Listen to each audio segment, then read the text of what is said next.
আমি চাই বুলা থেকে গ্যাস সারা বাংলাদেশে যাক, তবে প্রথমে বরিশালে আসুক। কিন্তু আমি এটাও চাই যে বরিশাল থেকে একটা সেতু বুলাতে যাক। বুলাবাসী কেন বিচ্ছিন্ন হয়ে থাকবে? এটা একটা জেলা না? আল্লাহ সেখানে প্রাকৃতিক সম্পদ দেন নাই? বুলাবাসীর কোনো অবদান নাই এই বাংলাদেশের উন্নয়নে? আছে।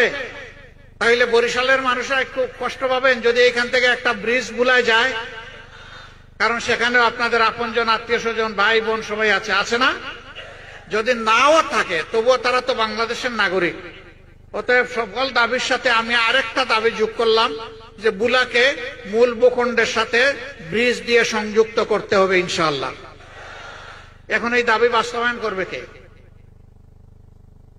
বাস্তবায়নের সব দাবি দায়িত্ব আমাকে দিয়ে গেছেন বাবর সাহেব। এতদিন আপনারা বসে থাকবেন না। আমি বর্তমান সরকারের কাছে দাবি করব যে এই বরিশালের অনেক সমস্যার সমাধান হয়েছে, এটা আমরা স্বীকার করি, কিন্তু যে বিষয়গুলোর সমাধান হয় নাই সেগুলো অগ্রাধিকারের ভিত্তিতে উদ্যোগ নিতে হবে।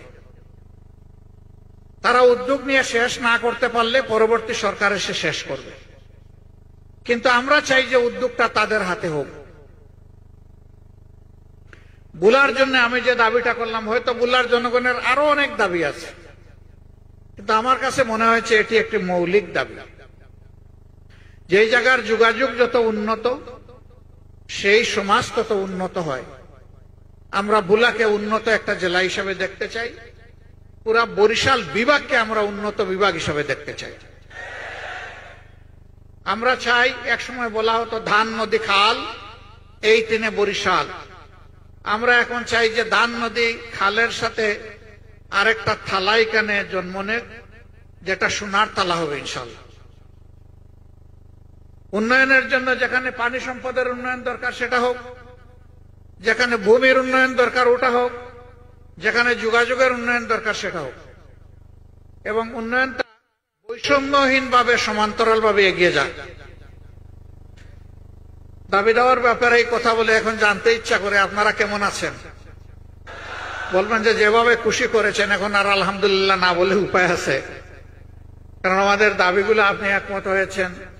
হ্যাঁ, আমি আপনাদেরকে এই কথা দিতে পারি, আল্লাহ রাব্বুল আলামিন যদি এই জমিনের মানুষের খেদমত করার সুযোগ আমাদেরকে দেন, তাহলে আজকে যে দাবিগুলো আপনারা করলেন আমরা ইনসাফ এবং অগ্রাধিকারের ভিত্তিতে ইনশাআল্লাহ আমাদের সামর্থ্য অনুযায়ী, সর্বোচ্চ সামর্থ্য অনুযায়ী গুরুত্ব দিয়ে তা করবো ইনশাআল্লাহ।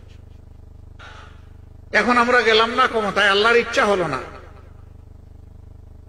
জনগণের ভালোবাসা একটু কম পেয়ে আমরা হয়তোবা অপোজিশন গ্যালারিতে বসলাম, তখন কি হবে? ইয়েস, তখন এই দাবিগুলো আদায়ের জন্য আপনাদের যে আওয়াজ উঠবে, আপনাদের আওয়াজের সাথে আমাদের গলা মিলে যাবে ইনশাআল্লাহ। এই দাবি আদায়ে আপনাদের হাত যখন উঠবে তখন তার সাথে ইনশাআল্লাহ আমাদেরও হাত উঠবে। দাবিগুলা পরিপূর্ণভাবে আদায় না হওয়া পর্যন্ত আপনাদের সাথে আমরা থাকবো।